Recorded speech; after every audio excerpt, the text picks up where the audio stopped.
Nous allons parler de cybersécurité. Plus précisément, nous allons voir comment lutter contre la faille de type injection SQL. L'injection SQL est une attaque contre les bases de données. Elle consiste à injecter du code malveillant via un site internet, par exemple via un formulaire avec les champs, et ce code ensuite sera interprété directement par le système et cela permettra à des attaquants, à des hackers, de récupérer par exemple toute la base de données ou quelques éléments, les passwords, les mots de passe, etc. Donc c'est une attaque qui peut faire beaucoup de dégâts. Ce type d'attaque affecte les applications qui utilisent bien des bases de données, par exemple MySQL, Oracle ou d'autres bases de données, et qui malheureusement ne filtrent pas correctement les utilisateurs ou qui ne protègent pas correctement les requêtes qui pourront être envoyées par les utilisateurs malveillants. Comment fonctionne cette faille de sécurité? Pour comprendre, nous allons utiliser un schéma et un exemple. Imaginons un site internet que l'on a créé, une application, et pour y entrer, nous avons besoin d'un identifiant et d'un mot de passe. Lorsque l'on tape le bon identifiant et le bon mot de passe, on récupère toutes les informations de la base de données, tous les utilisateurs de la base de données. Donc c'est une fonctionnalité qui est destinée seulement à ceux qui ont un identifiant valable et un mot de passe. Par conséquent, si on a le bon identifiant et le mot de passe, SQL va le vérifier, et ensuite, si tout est OK, il va nous envoyer la liste de tous les utilisateurs. Par contre, si l'identifiant n'existe pas ou est que le mot de passe n'est pas le bon ou n'existe pas, eh bien, le programme va nous arrêter, nous empêcher de recevoir la liste de tous les utilisateurs. Mais imaginons qu'au lieu de mettre un identifiant, on y mette autre chose. Par exemple, le nom d'un identifiant que l'on connaît, et ensuite on va mettre une expression, qui est un mini-code en fait, quelque chose que SQL va interpréter. Et malheureusement, avec cette expression, eh bien cela va fonctionner même si nous n'avons pas le bon mot de passe, ou si nous ne mettons pas de mot de passe. Systématiquement, eh bien, le programme va nous envoyer la liste des utilisateurs. Donc c'est très problématique, car avec cette attaque d'injection SQL, puisqu'on y met du code SQL dans le champ, eh bien tous les utilisateurs, s'ils connaissent eh bien, cette faille et comment la développer, eh bien, pourront avoir accès à tous les utilisateurs, ce qui est vraiment problématique. Et donc, nous allons voir ensemble comment corriger cette faille, comment corriger ce problème. Avant toute chose, nous allons créer une application toute simple. On va préparer le terrain et ensuite, on va faire des tests. On va voir que notre application contient cette faille, malheureusement. On verra ensuite ensemble comment corriger et on fera un test pour bien montrer que la faille a été supprimée, que maintenant notre application est sécurisée. Je vous invite donc à ouvrir votre éditeur de code. Voilà, créer un projet tout simple et on va commencer à coder en HTML et en PHP. Et on fera un petit peu de CSS pour mettre en forme, mais très, très rapidement. Cela nous permettra d'avoir un site et on pourra ainsi eh bien, tester directement dans ce site. Je vous invite à créer un premier fichier que nous allons appeler index.php. À l'intérieur, on va y mettre du code HTML. On appelle ça .index.php car on va utiliser un serveur PHP local pour lancer eh bien, notre application. À l'intérieur, donc, on va créer un site normal, tout simple. Alors, je vais commencer par le doctype. Ensuite, une balise HTML. On va mettre langue française.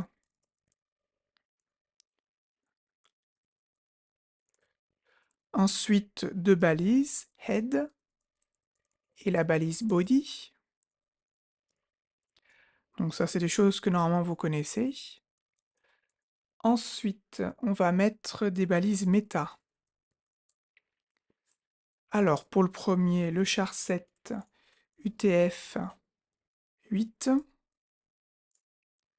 Ainsi, nous n'aurons pas de problème avec les caractères. Un autre méta, non, on va juste mettre celui-ci. On va mettre un title, projet injection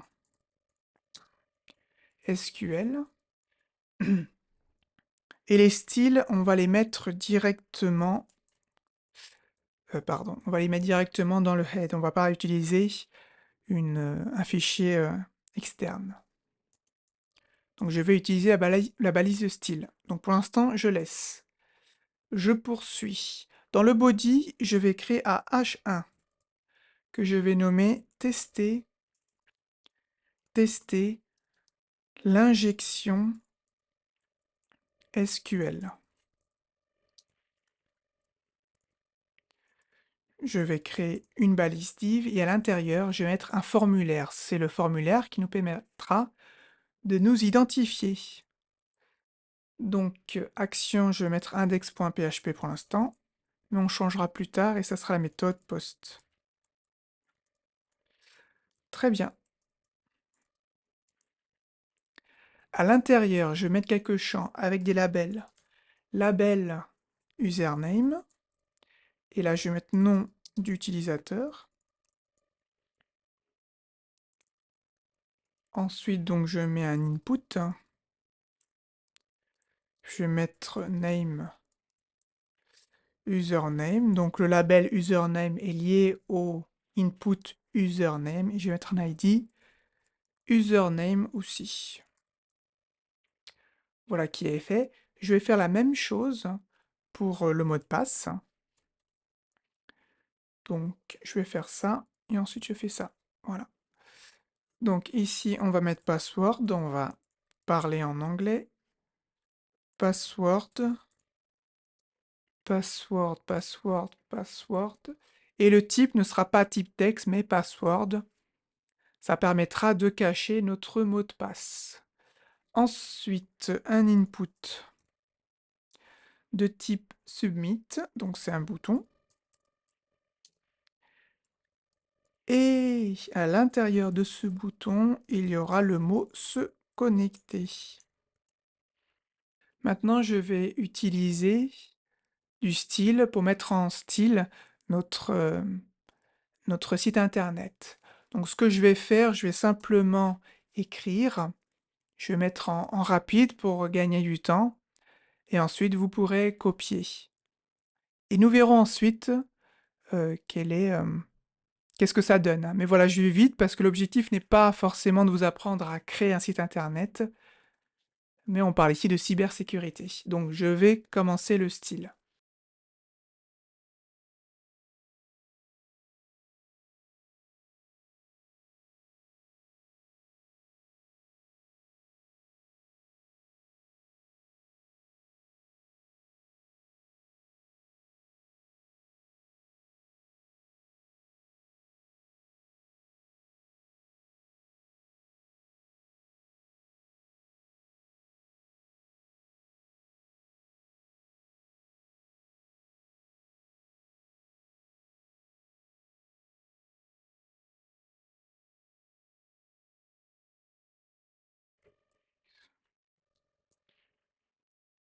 Voilà qui est fait. Si vous voulez, dans la description de cette vidéo, vous allez apercevoir un lien qui envoie à GitHub. Et vous avez eh bien, le projet complet. Si vous préférez, vous pourrez copier-coller directement les choses.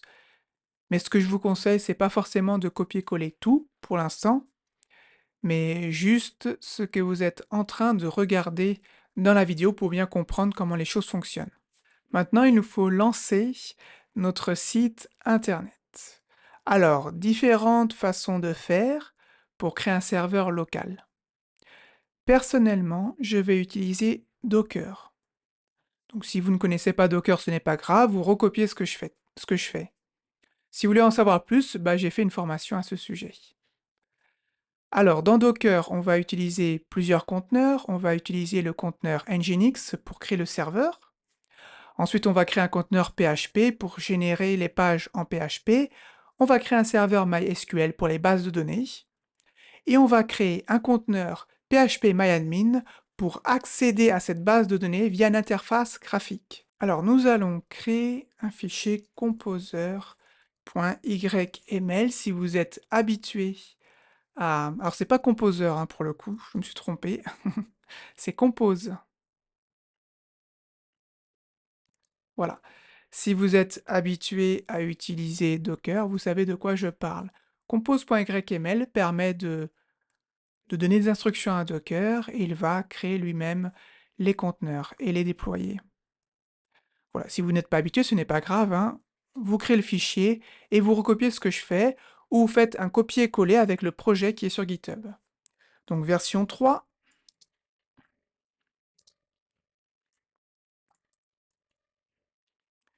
Les services. Donc on a dit qu'on crée un conteneur Nginx, pardon. C'est pour le serveur, donc il est basé sur une image. Voilà, dans Docker, les conteneurs sont basés sur des images.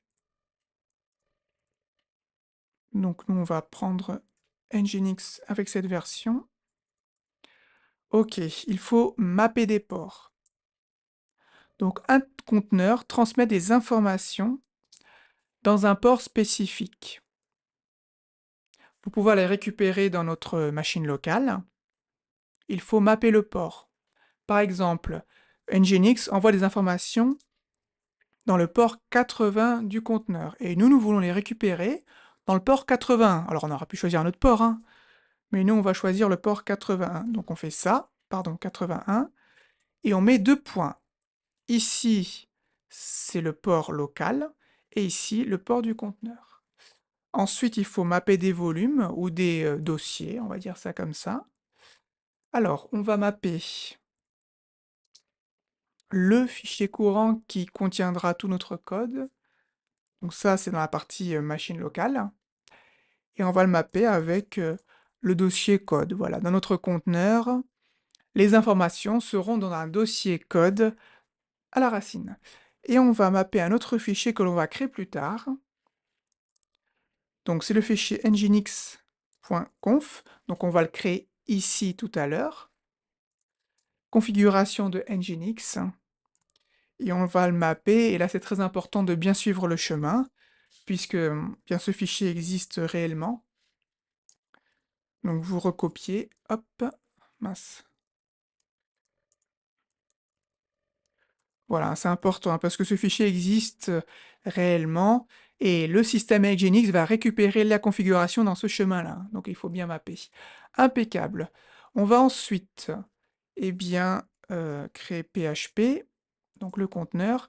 C'est très important d'utiliser la même forme de tabulation. Vous voyez ici Nginx, il y a une tabulation. Bah, pour PHP, c'est pareil, hein. Et là, pour les paramètres, il y a 2 tabulations.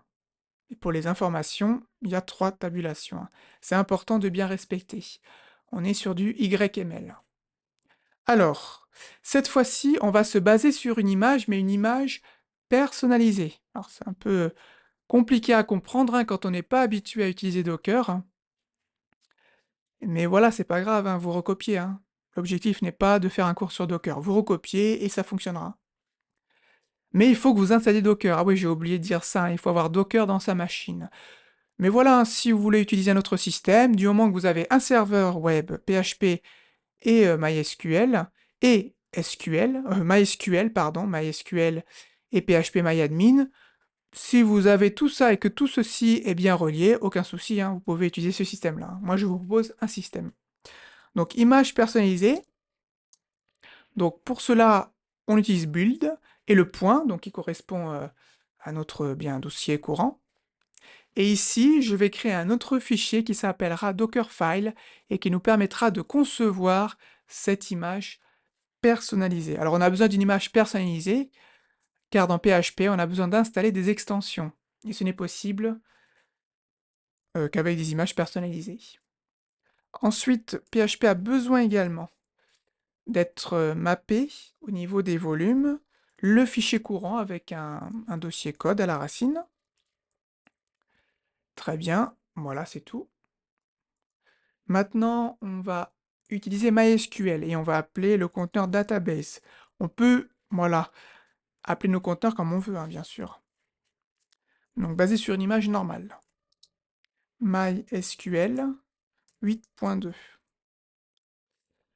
Alors, il faut configurer des variables d'environnement. Donc, première variable, MySQL root password. Donc, le password de route. Et je vais mettre voilà, un password que j'ai généré. Bien entendu, si vous êtes en production, c'est-à-dire que vous utilisez ce système pour un site internet qui est en ligne réellement, il faut absolument changer ce password, hein, ce mot de passe, hein, sinon ce n'est pas sécurisé puisque tout le monde y a accès, hein, notamment dans mon GitHub. On va également, hop, eh bien, utiliser une autre variable d'environnement, database.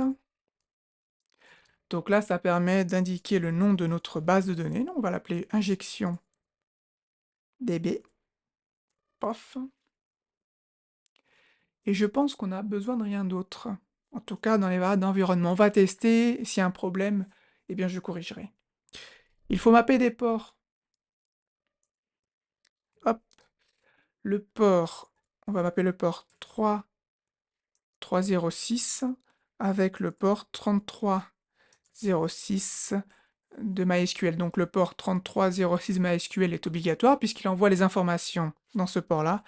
Et nous pouvons le mapper ici. Alors je crois que pour MySQL, ce n'est pas la peine de mapper les ports. Je pense que ça fonctionne même sans mapper, mais c'est pas grave, on va laisser, hein. De toute façon, ça mange pas de pain. Un dernier conteneur, phpMyAdmin. Très bien, donc basé sur une image qui existe. L'image c'est phpMyAdmin. Ça fait un peu répétition, mais bon, c'est comme ça que ça a été fait. phpMyAdmin, phpMyAdmin. Voilà. Par contre, il ne faut pas de faute d'orthographe, sinon ça ne fonctionne pas. Il y a également des variables d'environnement.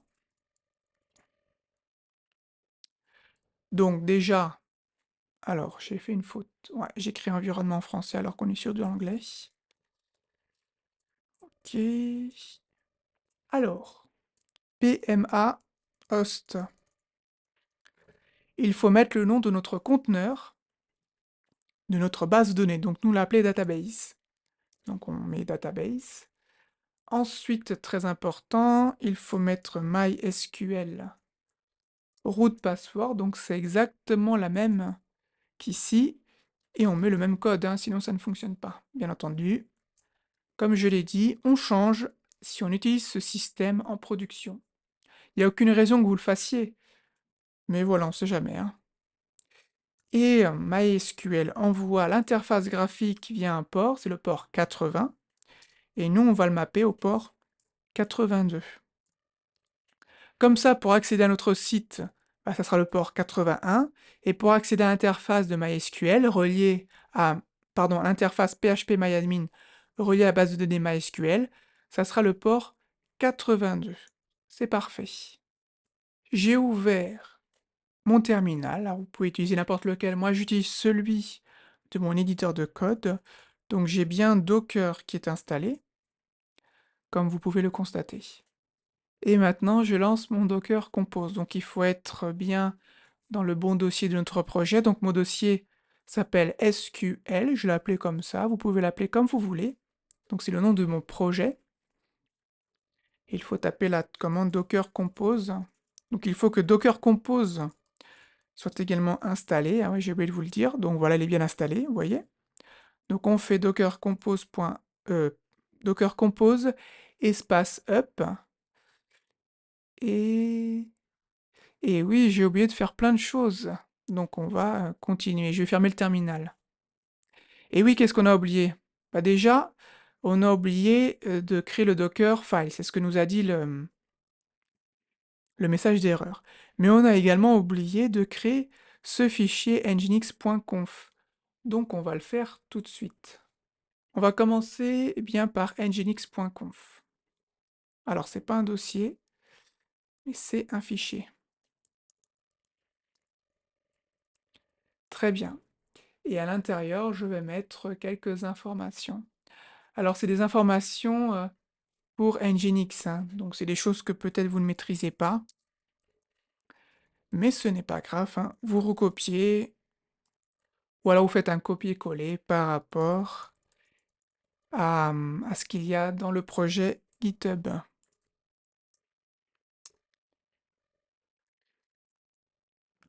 Donc je vais aller vite, vous mettrez sur pause, ou vous copiez directement dans GitHub.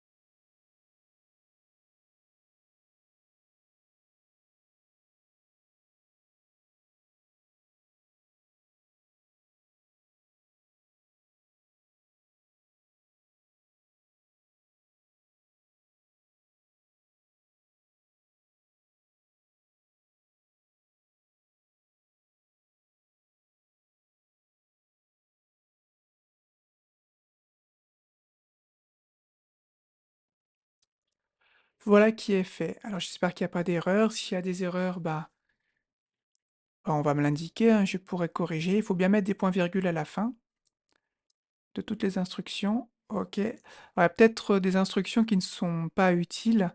Bon, j'ai préféré les mettre quand même, hein. C'est un fichier type nginx.conf. Je maîtrise pas totalement les paramètres nginx.conf, donc voilà, j'ai préféré utiliser un fichier type pour que cela fonctionne. Maintenant, nous allons créer le Dockerfile en rapport avec bien le conteneur PHP. On a dit ici qu'on allait utiliser une image personnalisée. Contrairement à ici, on utilise des images qui sont déjà disponibles. Donc je crée le nouveau fichier Docker avec un D majuscule, c'est très important, et sans extension. C'est important de respecter, sinon ça ne fonctionne pas. Donc une image personnalisée est toujours basée sur une image qui existe, pardon. Donc nous, on va utiliser PHP 8.2 version FPM Alpine. Voilà. Et là, on va bien faire exécuter des commandes à notre image, en tout cas lorsque le conteneur sera créé. Non, plutôt à notre image. Ainsi, ce sera une image personnalisée qui aura déjà des infos, des programmes. Donc on va faire apk update. Donc apk update est l'équivalent de apt update dans Ubuntu. Mais là, on est sur une version Alpine qui est très légère, donc elle est bien, c'est une autre commande. Et on va installer des extensions exploitables par des conteneurs Docker et qui nous permettront d'utiliser, d'interagir avec la base de données MySQL grâce à des commandes. Donc on pourra se connecter, etc. Mais ce n'est pas dans PHP automatiquement. Il faut installer eh bien, les extensions que nous voyons ici, hein, voyez? OK. Donc j'appuie sur CTRL-S pour enregistrer. Donc maintenant on peut lancer en faisant docker-compose.up. On va voir si les choses fonctionnent bien.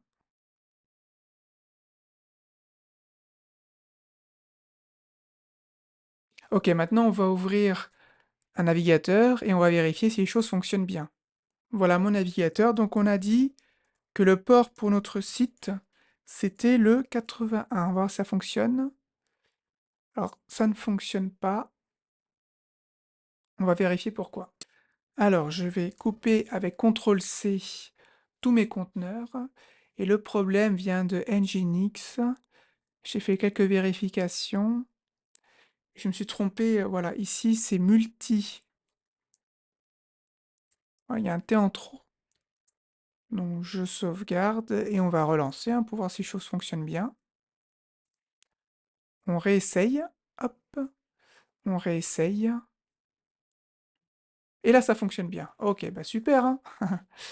Donc, vous voyez, ça, c'est vraiment notre site internet, hein, celui que nous avons mis ici. Par exemple, hop, tester injection SQL. Si je rajoute un W et que je réactualise, on voit le W. Donc, il y a vraiment une relation. C'est impeccable. Et on voit la mise en forme, hein, voilà. C'est quelque chose de simple, mais ça marche bien. Si je mets quelque chose, voilà. Ah, ici, je me suis trompé. J'ai mis nom d'utilisateur. J'aurais dû mettre mot de passe. Donc, c'est ce que je vais faire. Voilà. Voilà. Donc, si je mets quelque chose, j'appuie sur connecter. Bon, il ne se passe rien, puisqu'ici, on renvoie index.php. Il n'y a pas forcément de code PHP pour interpréter les choses. Mais voilà, ça fonctionne bien. Hein. Donc, c'est parfait. Maintenant, on a dit que pour aller sur phpMyAdmin, il fallait utiliser le port 82. Moi, ça fonctionne bien. Voilà, ça fonctionne. On est bien dans phpMyAdmin. Pour nous connecter, c'est route. Et on va utiliser le code que l'on a choisi, ici ou ici, hein, peu importe, c'est le même. Je fais un copier-coller. Ah, c'est pas ici, pardon. C'est ici, voilà. Et ça fonctionne bien. On voit ici notre base de données, injection DB. Et voilà, aucune table, aucune information, c'est normal, notre base de données est vide. Pour gérer les utilisateurs, nous allons créer une table avec 3 champs. Donc, pour créer une table, on va ici, on va appeler notre table, par exemple, utilisateur,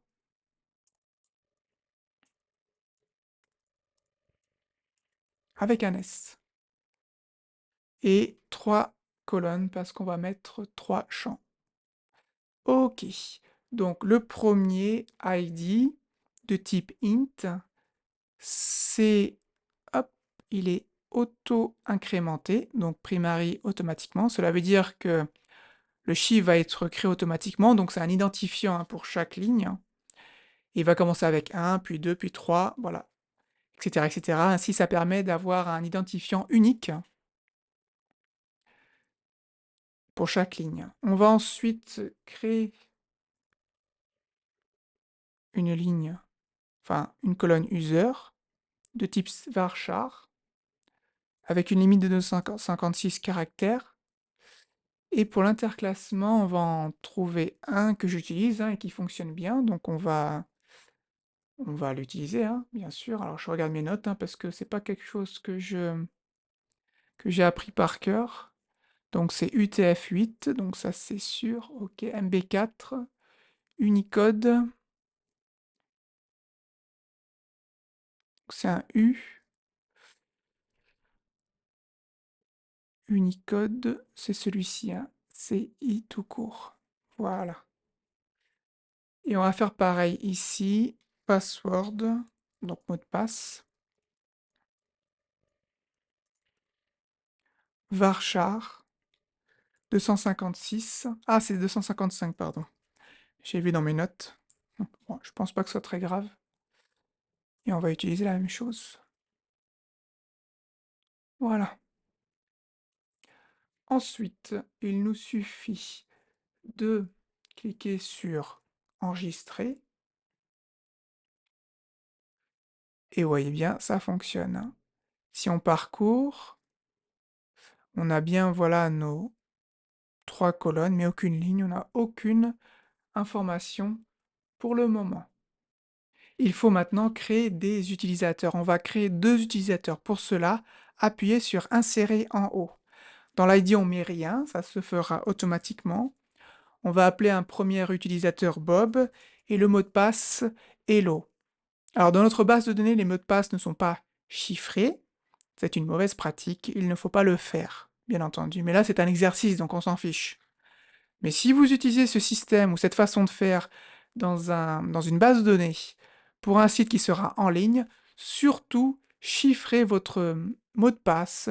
C'est très important, c'est d'ailleurs obligé par la loi, hein. On peut être puni par la loi, je crois, hein, si on ne chiffre pas les mots de passe, car ce n'est pas assez sécurisé.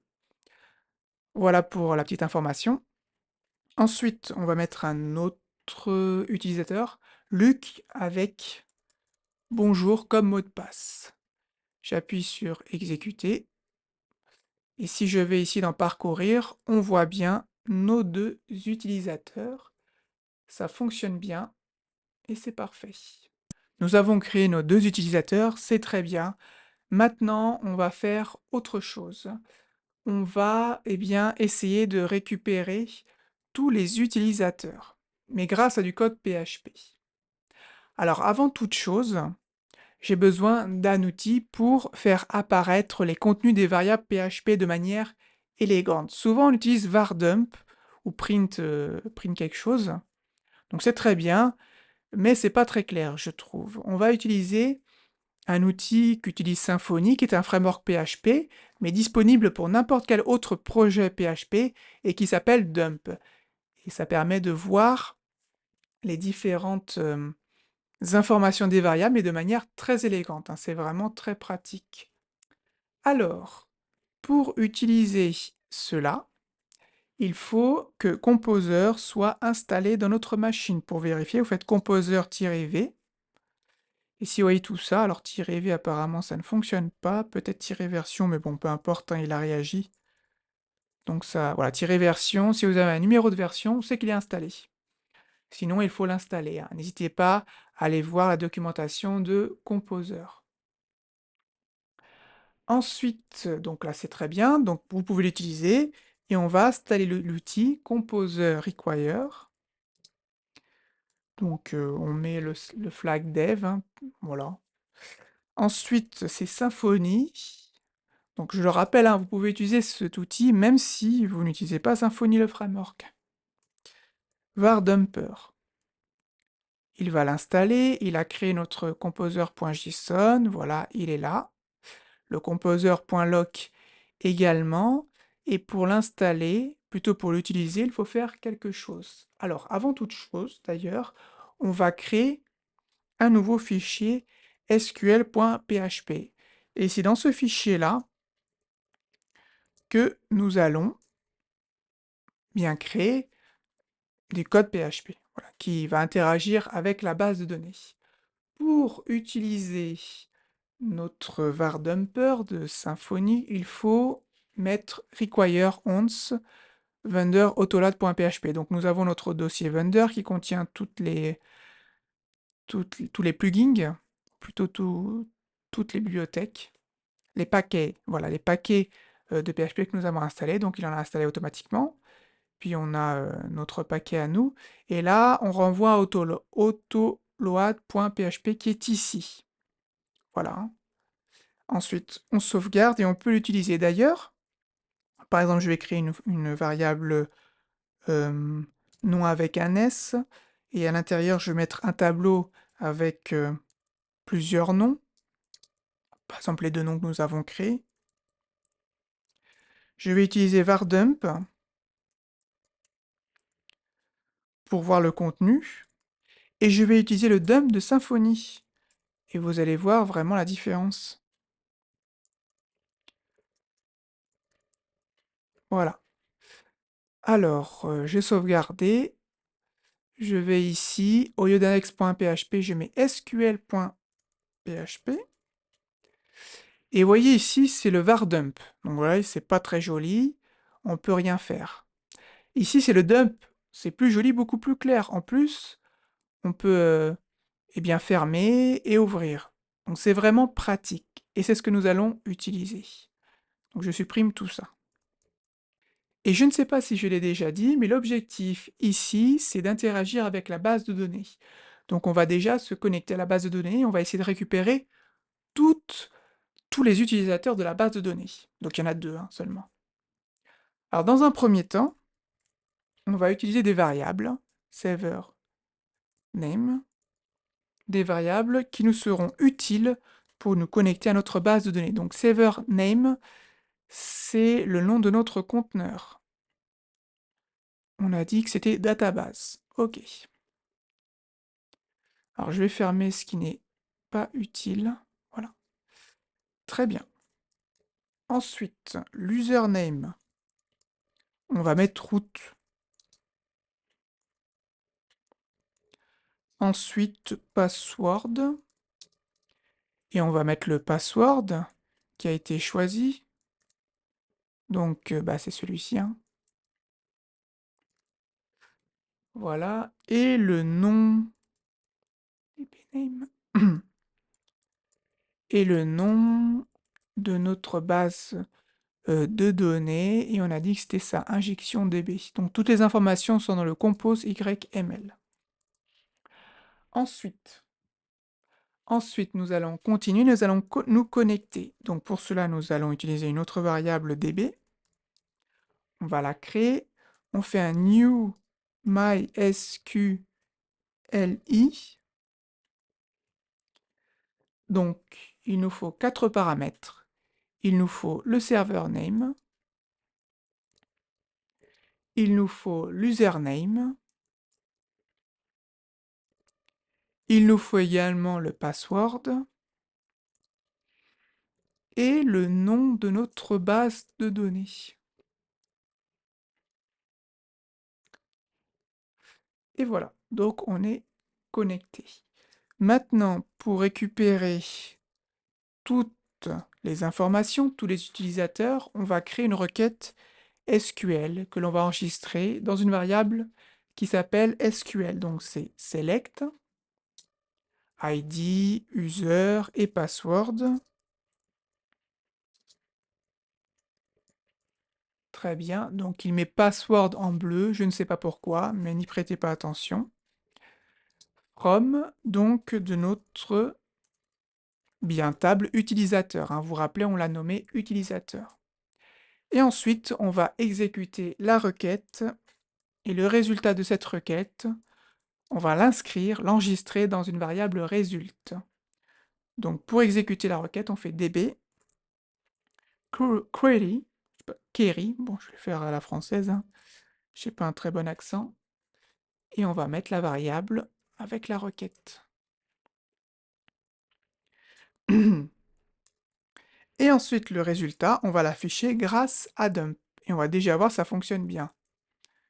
Parce que j'ai peut-être des erreurs, hein, on ne sait jamais. Alors, qu'est-ce que j'ai fait? Oui, c'est ça. OK.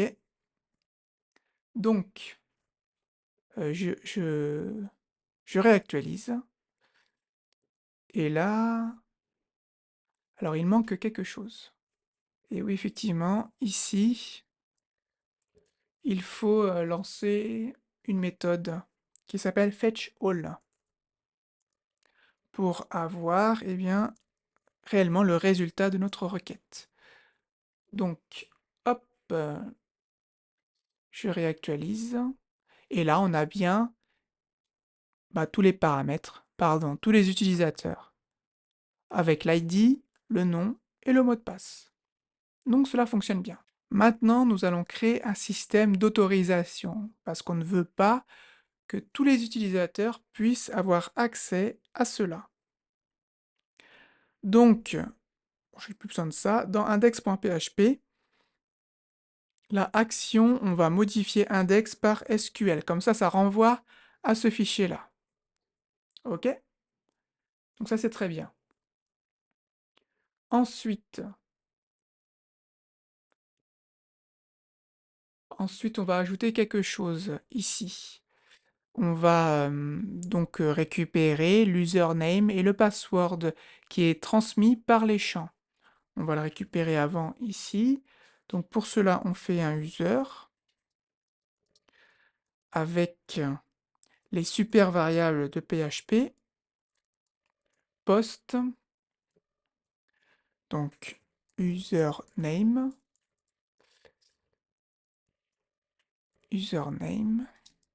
Voilà, et on met null. Et on fait pareil avec password. Très bien, donc on récupère l'username ou le password. Et s'il n'y a rien, voilà, ça, on récupère nul. Ok, donc voilà qui est fait. Ensuite, nous allons continuer à modifier notre fichier. Donc ici, je vais fermer parce que ça ne sert à rien. Donc notre requête SQL, on va la modifier. On va faire un select. Et d'ailleurs, on va utiliser une étoile pour dire qu'on veut tout. Ce sera plus simple. From utilisateur, donc ça ne change pas. Mais on va ajouter un where.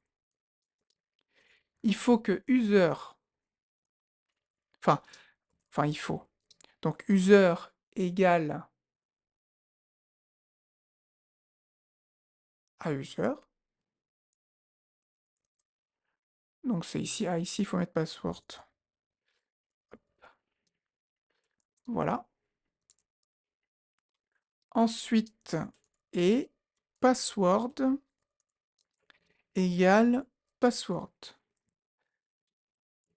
Cela signifie, en quelque sorte, hein, bien entendu, que si, enfin, on récupère eh bien, tous les utilisateurs seulement si, voilà, on retrouve, seulement si on retrouve, alors comment dire, comment expliquer ça simplement? Voilà, ici on a mis notre user et notre password, ok, il vérifie eh bien, que ces informations sont bien dans la base de données pour nous envoyer tous les utilisateurs. Ok? Et ensuite, on fait un résulte égale résulte fetch all.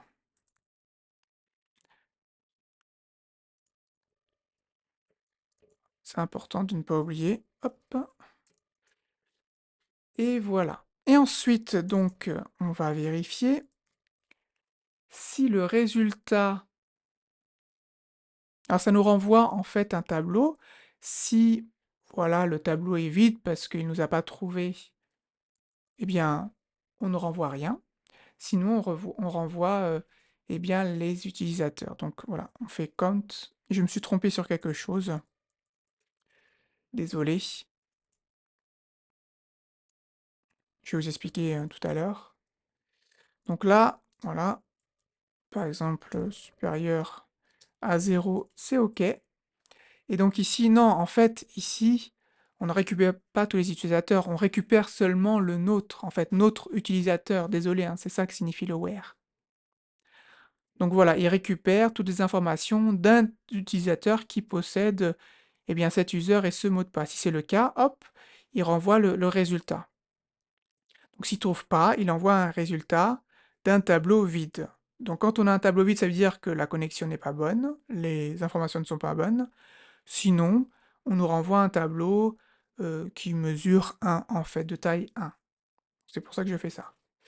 Et donc si c'est bon, on refait une nouvelle requête, et c'est dans cette nouvelle requête que l'on va vouloir eh bien, récupérer tous les contenus, tous les utilisateurs. Donc je vais utiliser la même requête que tout à l'heure pour ne pas nous tromper. Enfin, pas. Pour ne pas nous tromper, je veux dire pour que ce soit identique. Voilà. Je fais un résultat. Alors, db query SQL. Et cette fois-ci, hop, on renvoie le dump. Voilà, celui-ci. On renvoie le résultat seulement si eh bien, la connexion est établie en quelque sorte. Sinon, et ça bien entendu on l'enlève, hein, sinon ça ne fonctionne pas, sinon on renvoie un message d'erreur toujours avec le dump. Mauvais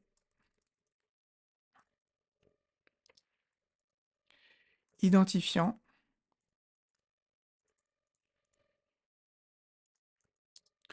ou mauvais mot de passe. Voilà.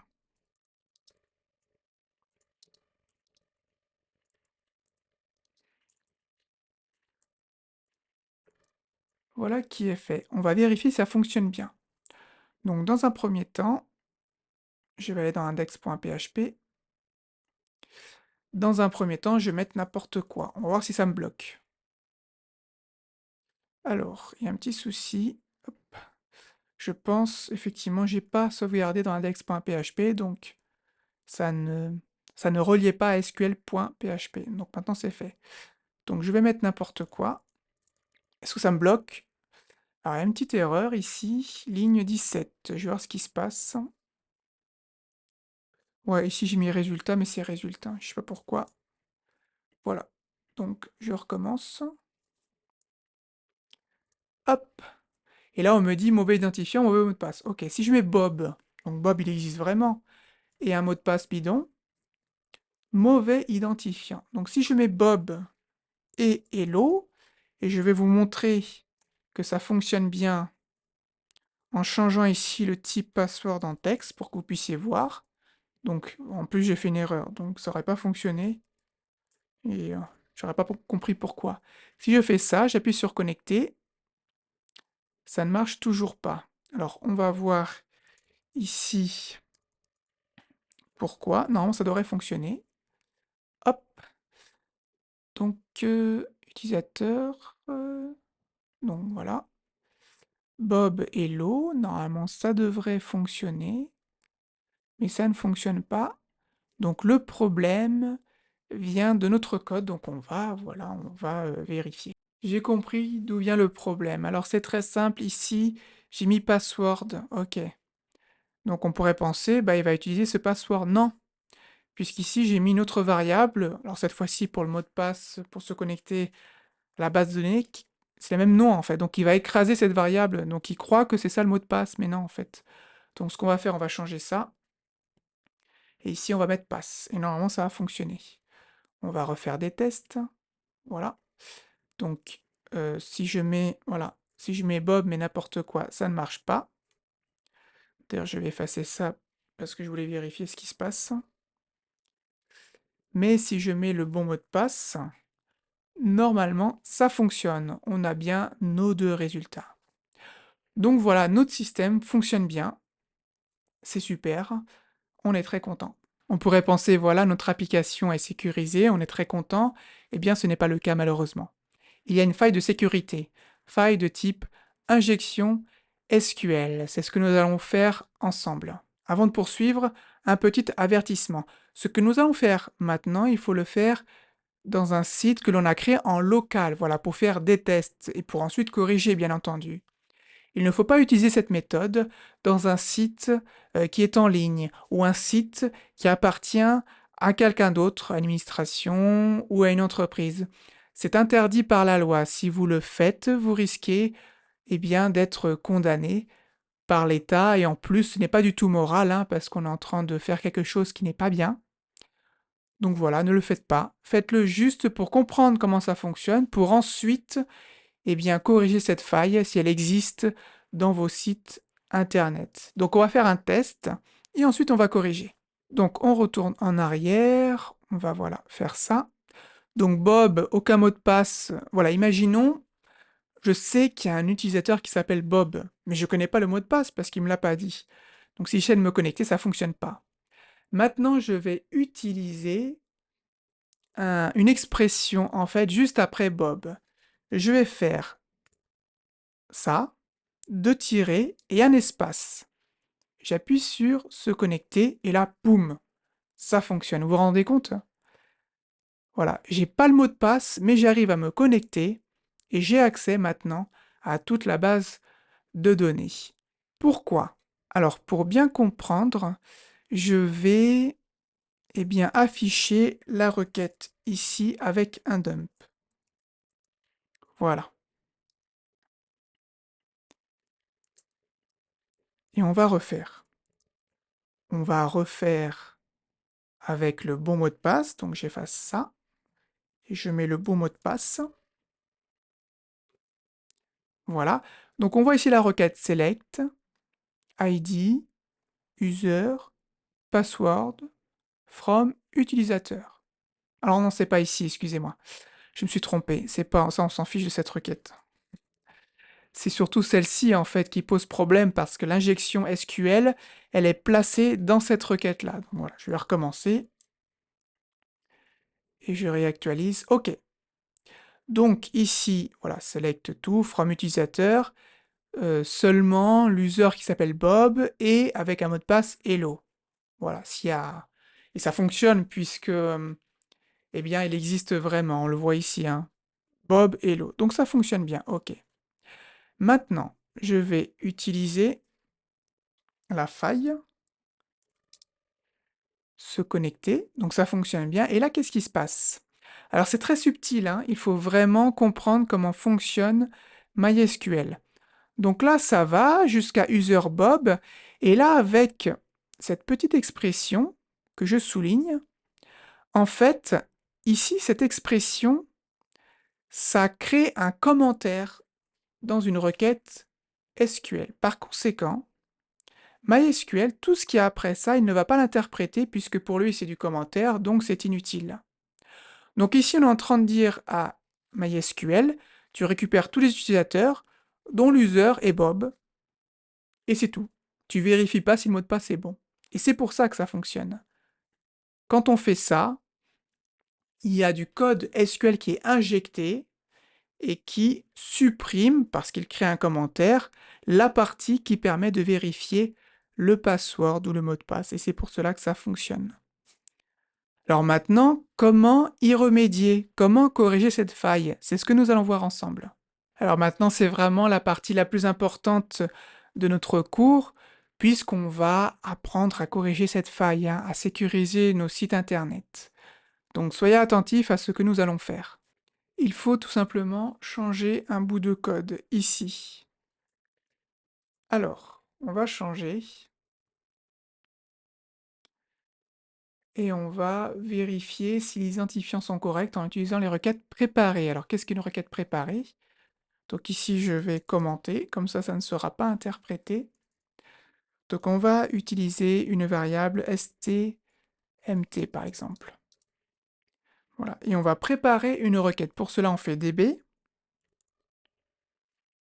prépare, voilà. Et à l'intérieur, on va mettre notre requête. Donc je vais copier, coller. Mais je ne vais pas m'arrêter à ça, je vais la modifier. Ici dans user, je vais mettre un point d'exclamation, un point d'interrogation, et dans password, un point d'interrogation. Donc elles seront changées, hein, ne vous inquiétez pas. De quelle façon? Eh bien on refait stmt, et cette fois-ci on utilise le paramètre, la méthode, pardon, bind param, et c'est à ce moment-là, en fait, qu'on va ajouter, eh bien, les différents paramètres. SS signifie que c'est des paramètres de type chaîne de caractères, string en anglais. Donc c'est ici qu'on met user, user, et passe. Et voilà. Maintenant, on exécute. Alors, il faut l'exécuter. C'est un peu plus long. C'est plus compliqué, mais pas tant que ça. Et ça vaut le coup, hein, parce que ça vous protège, hein, et ça protège particulièrement votre site internet. On utilise la méthode execute. Ensuite, on utilise toujours, eh bien, le résultat, en tout cas, la variable résultat. À l'intérieur, on va récupérer, eh bien, les résultats de la requête, et ça ne sera pas terminé. Donc, on utilise la variable stmt, getResult. Et ensuite, on va réutiliser cette variable pour récupérer les informations. Et là, c'est pareil, c'est fetch all, -all. Et on va vérifier si tout cela fonctionne bien. Alors, donc si je fais Bob et que je mets rien, donc là, il y a un petit problème déjà, ligne 23. Ouais, je mets toujours résultat, je ne sais pas pourquoi. On recommence. Donc Bob, je mets rien, on m'empêche. Ok. Bob, je mets un faux mot de passe, on m'empêche. Très bien. Bob, hello. J'ai les résultats. Parfait. Maintenant,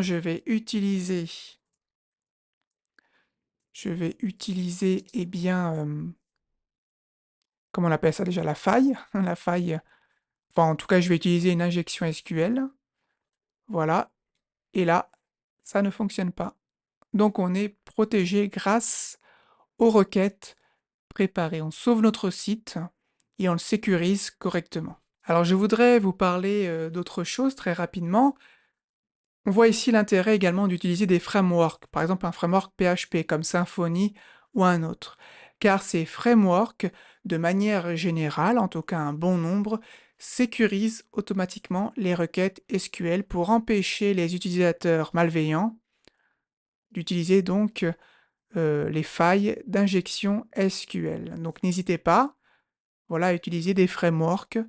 Il y a beaucoup d'intérêt à les utiliser, même si c'est plus compliqué, hein, parce qu'il faut apprendre, mais ça permet de créer un site sécurisé, et c'est très important. Comme annoncé précédemment, il est possible de retrouver ce projet en entier dans un projet GitHub. Donc les informations sont directement dans la description, n'hésitez pas à y aller. Et voilà, vous aurez quelques informations également pour lancer, etc. Bah, c'est des choses qu'on a vues ensemble. Pour ce projet, on a utilisé un outil qui s'appelle Docker. Peut-être que vous voulez en savoir plus, peut-être que vous voulez apprendre à l'utiliser pour votre propre projet. Si c'est le cas, n'hésitez pas à regarder la prochaine vidéo.